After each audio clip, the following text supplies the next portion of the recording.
Assalamualaikum warahmatullahi wabarakatuh. Saya Muhammad Winuha, NPM 2001010031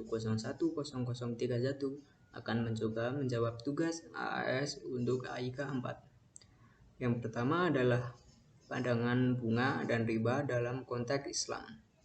Bunga itu termasuk riba, sehingga bunga juga diharamkan dalam ajaran Islam. Riba bisa saja terjadi pada pinjaman yang bersifat konsumtif maupun pinjaman yang bersifat produktif. Pada hakikatnya, riba dalam bunga memberatkan pinjaman. Seperti di surat GS Al-Baqarah ayat 275 yang berbunyi alladzina yaquluna riba la yaqumu la illa kama yaqumud yata'aqabbahu syaitanu minal mas. Dzaka bi annahum qalu innamal bai'u mislur riba wa ahallallahu bai'a wa harrama riba faman ja'ahum mau'izatun mir rabbihi fantaha falahu ma salam wa amruhu ilallah wa man hadza fa ulaika ashabun nar hum fiha khalidun. Yang artinya orang-orang yang memainkan riba tidak dapat berdiri melainkan seperti berdirinya orang yang kemasukan setan karena gila. Yang demikian itu karena mereka berkata bahwa jual beli sama dengan riba. Padahal Allah telah menghalalkan jual beli dan mengharamkan riba. Barang siapa mendapat peringatan dari Tuhannya, lalu dia berhenti, maka apa yang telah diperoleh dahulu menjadi miliknya dan urusannya kepada Allah terserah. Barang siapa mengulanginya, maka mereka itu dipenghuni neraka kekal di dalamnya. Yang kedua adalah penanaman modal dalam Islam. Mudharabah atau penanaman modal di sini artinya adalah menyerahkan modal uang kepada orang yang berniaga sehingga ia mendapatkan persentase keuntungan. Bentuk usaha ini melibatkan dua pihak yang memiliki modal namun tidak bisa berbisnis, dan yang kedua adalah pihak yang pandai berbisnis namun tidak memiliki modal. Melalui usaha ini, keduanya saling melengkapi. Para ulama sepakat bahwa sistem penanaman modal ini diperbolehkan. Dasar hukum dari sistem jual beli ini adalah ijma' ulama yang memperbolehkannya. Dalam surat Al-Baqarah ayat 261 yang berbunyi masalul ladzina yunfiquna amwalahum fi sabilillahi kamasali habbatin anbatat sab'a sana bila fi kulli sunbulatin min tuhabbah wallahu yudha'ifu mina yasha wallahu wasi'un alim.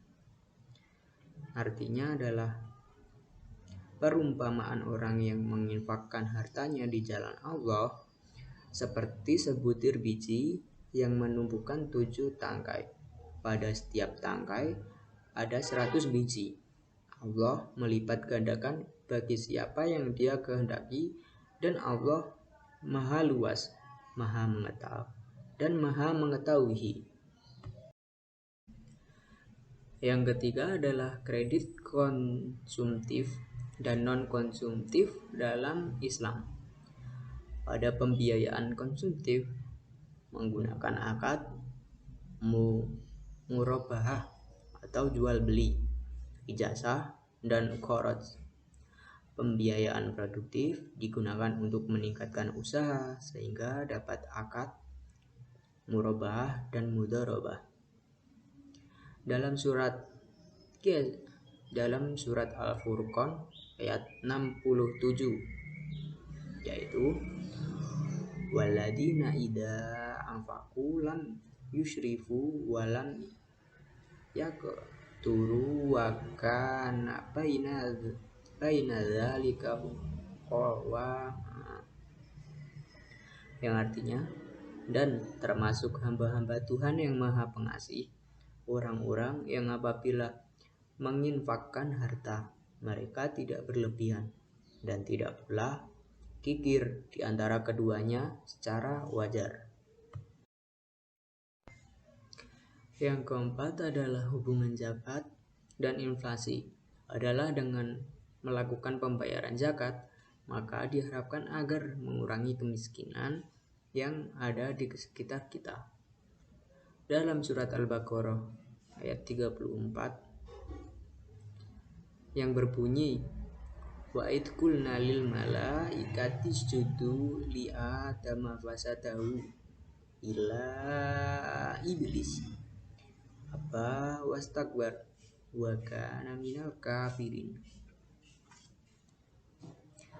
Dan ingatlah ketika kami berfirman kepada Allah para malaikat, sujudlah kamu kepada Adam, maka mereka pun sujud kecuali iblis. Ia menolak dan menyombongkan diri, dan ia termasuk golongan kafir. Yang kelima adalah asuransi dalam Islam.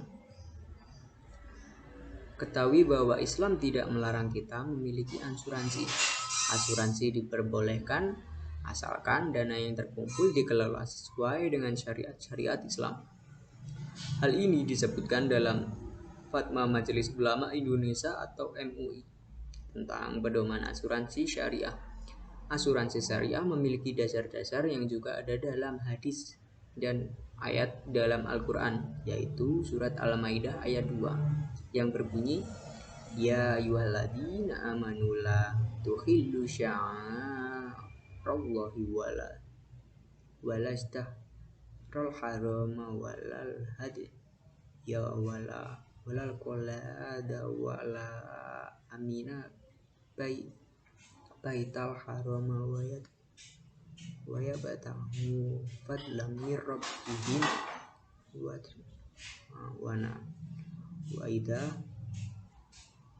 wa idza halaltum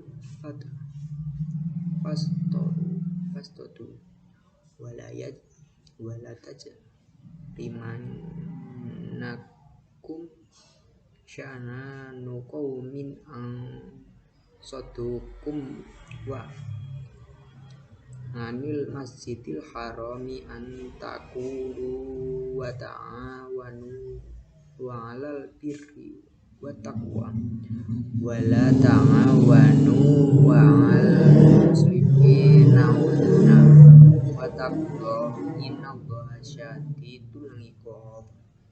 Yang berarti, wahai orang-orang yang beriman, janganlah kamu melanggar syariat-syariat kesucian Allah, dan jangan melanggar kehormatan bulan-bulan haram, jangan mengganggu hadyu atau hewan-hewan kurban, dan qolaid atau hewan-hewan kurban yang diberi tanda, dan jangan pula mengganggu orang-orang yang mengunjungi Baitur Rahman.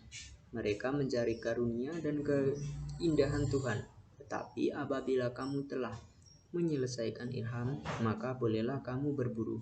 Jangan sampai kebencianmu kepada suatu kaum karena mereka menghalangimu dari Masjidil Haram, mendorongmu berbuat melampaui batas kepada mereka. Dan tolong menolonglah kamu dalam mengerjakan kebajikan dan takwa, dan janganlah tolong menolong dalam berbuat dosa dan permusuhan. Bertakwalah kepada Allah, sungguh Allah sangat berat siksaannya. Sekian jawaban video dari saya. Bila banyak kesalahan, mohon dimaafkan. Wabillahi taufiq wal hidayah. Wassalamualaikum warahmatullahi wabarakatuh.